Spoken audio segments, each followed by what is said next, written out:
4. 꿈이 이끄는 대로 써라. 글 VD.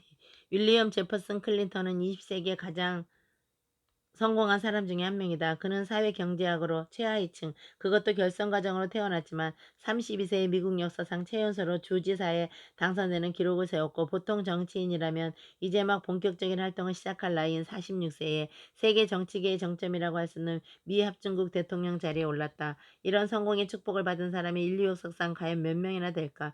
클린턴은 자서전 빌 클린턴의 마이 라이프의 첫 페이지를 이렇게 시작하고 있다. 법대를 갓 졸업하고 인생을 한번 제대로 살아보고 싶은 마음으로 가슴이 뜨거웠던 젊은 시절, 나는 즐겨 읽던 소설과 역사책을 잠시 옆으로 밀어두고 실용쇼한가를 사보았다. 앨런 라킨이 쓴 시간과 인생을 통제하는 방법이라는 책이었다. 이 책의 요점은 단기, 중기, 장기 인생 목표를 나열한 다음 중 요도의 중요도에 따라 구분을 해보라는 것이다. A그룹에는 가장 중요한 거, B그룹에는 그 다음으로 중요한 거, C그룹에는 마지막 목표들을 집어넣고 각 목표대로 그것을 달성하는 데 필요한 구체적 행동을 적어야 했다. 나는 30년 가까이 세월이 흐른 지금까지 그 책을 갖고 있다. 그때 목표를 적은 종이도 어딘가에 있을 것이다. A그룹에 적었던 목표들은 지금도 기억한다. 클린턴은 미국 대통령을 2번이나 지낸 사람이고 퇴임한 지 지금도 세계에 특별한 영향을 끼치고 있는 인물이다. 그런 대단한 인물이 왜 자서전의 첫 페이지를 목표를 글로 적는 이야기로 시작했을까? 그것도 자기계발서의 제목까지 언급해가면서. 클린턴의 마음속에 들어갔다 나오지 않은 이상 누구도 정확한 이유를 알 수 없을 것이다. 하지만 상식적인 추론은 가능하다. 그는 말하고 싶었던 게 아닐까. 자신이 거두었던 모든 영광스러운 성공들은 목표를 글로 적으면 이루어진다는 내용이 당연 한견에 자기 개발서로부터 비롯되었다고. 1953년의 일이다. 미국 예일대학교는 졸업생을 대상으로 인생 목표와 그것을 달성할 계획이 적힌 종이를 갖고 있는지 물었다. 단지 3%의 학생들만 그렇다고 말했다. 20년이 흐른 1973년 예일대학교는 1950년도 졸업생을 대상으로 조사를 했다. 그 결과 목표와 계획이 적힌 종이를 갖고 있었던 3%가 나머지 97%보다 훨씬 더 충만하고 행복한 감정을 느끼며 살고 있다는 사실을 발견하게 되었다. 재정적인 측면에서는 더 놀라운 결과가 나왔다. 3%의 재산이 나머지 97%의 재산을 합친 것보다 많았다. 클린턴은 1974년 봄에 예일대 법대를 졸업했다. 아마도 그는 1953년도 졸업생에 대한 조사 결과를 학교를 졸업한 뒤에 접한 것 같다. 그리고 곧바로 앨런 라킨의 책을 구입하고 목표로 글로 적었던 것 같다. 성공하는 사람들은 과연 다르다. 그들은 귀로 들으면 즉시 행동으로 옮긴다. 그런데 이쯤에서 한 가지 의문이 생긴다. 목표를 종이에 적는 것을 그토록 강조한 클린턴은 왜 그때 목표를 적은 종이도 어딘가에 있을 것이다 라고 했을까? 그것은 그가 목표를 적은 종이를 소홀히 다뤘다는 인상을 준다. 하지만 의문은 쉽게 풀린다. 그의 자서전 마지막 페이지에는 이렇게 적혀 있다.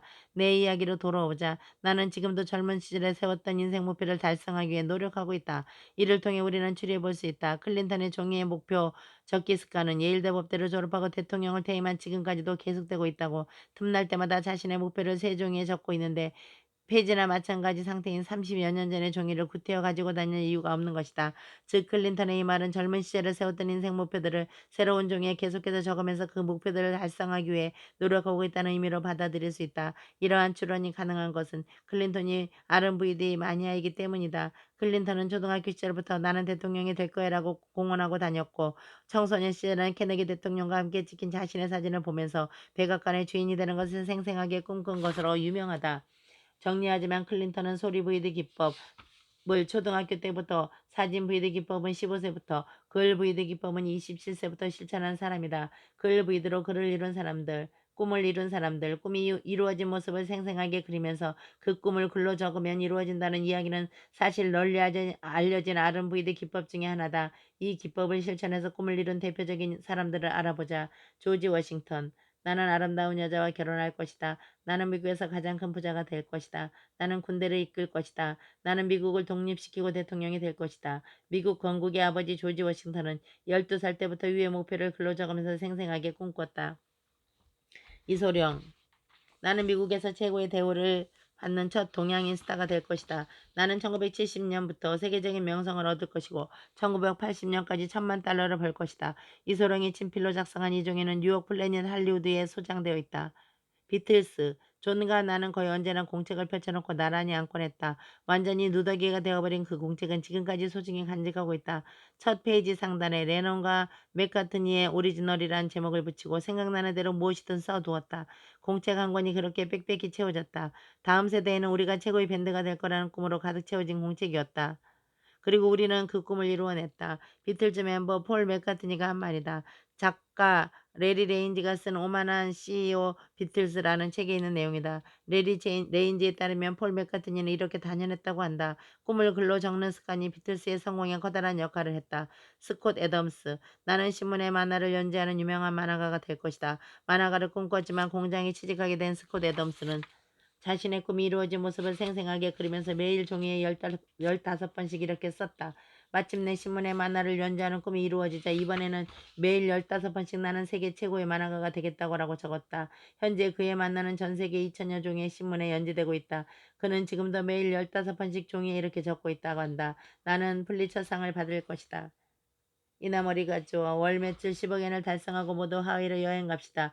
연 매출이 5, 6억엔이던 시절 이나머리 가즈오는 플래카드에 위와 같이 적어 회사 입구에 걸어놓고는 전 직원과 함께 꿈이 이루어진 모습을 생생하게 그렸다. 월 매출 10억엔의 꿈은 오래지 않아 이루어졌고 참고로 이나머리 가즈오 회사는 이때를 기점으로 대기업으로 성장했다. 손정희, 나는 우리 회사를 5년 안에 100억엔, 10년 안에 500억엔, 그 뒤로는 수조 원대 규모의 자산 가치를 지닌 기업으로 성장시킬 것이다. 1980년 2월 아르바이트생 2명을 데리고 유니슨 월드를 차리면서 손정희는 이와 같이 종이에 적고 선언했다. 당시에 그는 아르바이트생에게 월급도 제대로 주지 못하는 처지였다. 글 VD 기법. 글 VD 기법은 쉽고 간단하다. 1. 꿈의 노트를 한 권 마련한다. 2. 노트에 꿈을 적는다. 3. 적으면서 또는 적은 내용을 소리내어 읽으면서 꿈이 이루어진 모습을 생생하게 그린다. 이 세 가지가 전부다. 좀 더 자세한 설명을 바라는 사람들을 위해 덧붙여 보겠다. 1. 꿈의 노트는 어떤 노트라도 좋다. 꼭 노트일 필요도 없다. 다이어리나 연습장 같은 것도 좋고 이면지 묶음이나 포스트잇도 괜찮다. 한글 워드 파일을 사용해도 좋다. 중요한 것은 노트가 아니라 꿈을 글로 적는 행위이기 때문이다. 꿈은 많이 적으면 적을수록 좋다. 30가지든 100가지든 상관없고 이루고 싶은 꿈을 모두 적어라. 되도록 과감하고 대담하게 적을 것을 권한다. 참고로 나는 노트를 세 부분으로 나누어서 첫 번째는 개인적인 소망, 두 번째는 가족을 위한 소망, 세 번째는 사회와 국가와 인류를 위한 소망을 적을 것을 권한다. 적는 행위는 대체적으로 한 번 하면 좋거나 만화 달버트의 작가 스콧 애덤스가 매일 15번씩 반복적으로 적었던 것처럼 매일 꾸준히 적으면 더욱 좋다. 매일 꾸준히 반복적으로 적으면 더욱 신속하고 강력한 효과를 볼 수 있다. 노트에 적은 내용을 최소 하루 한 번 이상 읽으면서 꿈이 이루어진 모습을 생생하게 그린다. 오감을 동원해서 생생하게 느껴야 한다.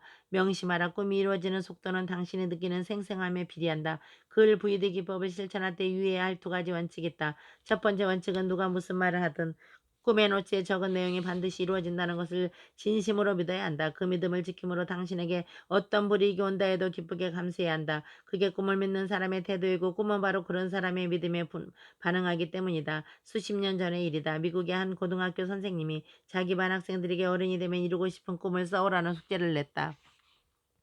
아이들은 미래의 꿈을 노트에 열심히 적어 제출했다. 하지만 담임 선생님 보기에는 황당하게 이를 데 없는 꿈들이었다. 철없는 10대 시절이나 가져볼 수 있는 비현실적인 꿈들이었다.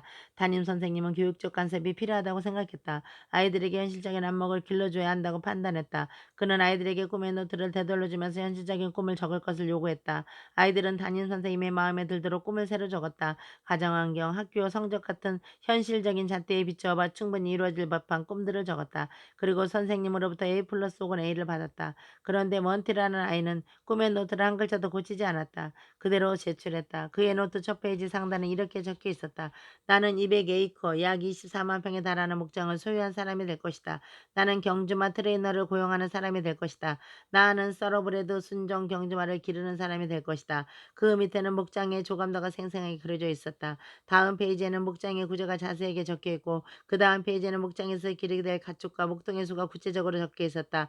이런 식으로 미래에 자신이 소유하게 될 목장에 관한 사항들이 총 7페이지에 걸쳐 상세하게 적혀 있었다. 담임 선생님은 어이가 없었다. 자신의 선의가 무시당한 것에도 화가 살짝 치밀었다. 그는 먼티에 차갑게 말했다. 이봐 먼티, 내 마음은 이해해. 나도 네 나이 땐 커다란 꿈을 꿨었지. 하지만 말이야 꿈은 현실이 될 수 없기 때문에 꿈인 거야. 네가 처한 현실을 한번 생각해봐. 너는 지금 엄마도 없이 아빠랑 단둘이 트럭 뒷칸에 살고 있잖아. 게다가 네 아빠는 이 목장 저 목장 떠돌면서 잡일을 하고 있어. 그런데 내가 무슨 수로 목장을 살 수 있겠니? 네가 어디서 무슨 돈이 나서 경주마를 구입하고 수십 명에 달하는 트레이너와 목장 노동자에게 매달 월급을 줄 수 있겠니? 100번을 다시 생각해봐도 말이 안 돼. 그런 일은 있을 수 없어. 선생님이 다시 기회를 줄게. 이 페이지들은 전부 찢어버리고 새로운 꿈을 적으렴. 네 처지에 맞는 실험 가능한 상식적으로 납득할 수 있는 꿈을 적으란 말이야. 만일 그렇지 않으면 난 네게 F를 줄 수밖에 없단다. 허황된 소리들만 잔뜩 적혀 있는 리포트에 어울리는 점수는 F밖에 없으니까. 다행스럽게도 멀티는 담임 선생님의 의견에 동의하지 않았다. 대신 그는 확신에 찬 어조로 이렇게 말했다. 선생님, 저는 꿈을 글로 적고 생생하게 꿈꾸면 반드시 이루어진다는 말을 믿어요. 제게 F를 주세요. 저는 학교 점수보다 제 꿈이 더 중요해요. 담임 선생님은 고개를 절레절레 흔들었고 먼티는 F를 받았다. 미국 캘리포니아 주에는 목장이 있다. 고등학생 먼티의 꿈의 노트에 적힌 내용들이 거의 완벽하게 구현된 이 목장의 주인은 당연히 먼티다. 두 번째 원칙은 꿈의 노트를 항상 소지하고 다녀야 한다는 것이다. 노트가 너무 두꺼워서 갖고 다니기 곤란하다면 일단 두꺼운 노트에 꿈을 적은 뒤 작은 수첩에 옮겨 적어서 가지고 다니면 된다. 작은 메모지 한 장 정도의 꿈의 목록이 전부 들어가는 경우라면 메모지에 적어서 지갑에 넣고 다녀도 좋다. 우주에 존재하는 모든 것이 그렇듯이 꿈 역시 자신을 소중하게 여기는 대상에게로 기울고 자신을 한 몸처럼 여기는 사람으로 헌신하기 때문이다.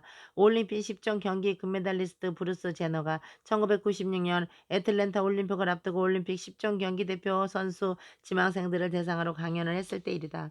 브루스 제너가 강연 도중에 이렇게 물었다. 여러분 중에 꿈의 노트를 가지고 있는 사람이 있습니까? 그 노트를 보면서 꿈이 이루어진 모습을 매일 생생하게 그리는 사람이 있습니까? 그러자 대표 선수 지망생 전부가 손을 번쩍 들었다. 브루스 제너가 다시 질문했다. 그렇다면 지금 이 순간 꿈의 목록을 적은 종이를 가지고 있는 사람이 있습니까? 이번에는 오직 한 사람만이 손을 들었다. 1996년 애틀랜타 올림픽 10종 경기에서 금메달을 딴 사람은 브루스 제너의 두 번째 질문에 손을 들었던 댄 오브라이언이다. 세계적인 영화배우 짐 캐리도 이 원칙을 철저하게 지킨 것으로 유명하다. 길고 혹독한 무명 시절을 보내던 어느 날 짐 캐리는 글브이드 기법에 대해 듣고는 즉시 수표용지 한 장을 구했다. 그리고는 이렇게 적었다. 지급기한 1995년 추수감사절까지 지급금액 1천만 달러. 지급하는 사람은 할리우드 영화사. 지급받는 사람 짐 캐리. 짐 캐리는 이 수표용지를 지갑 속에 넣어가지고 다녔고 매일 수시로 들여다보며 영화 출연료로 1천만 달러 받는 자신의 모습을 생생하게 꿈꿨다. 짐 캐리는 1995년에 실제로 영화 출연료로 1천만 달러를 받았다. 추수감사절 전이었고 영화 제목은 마스크였다.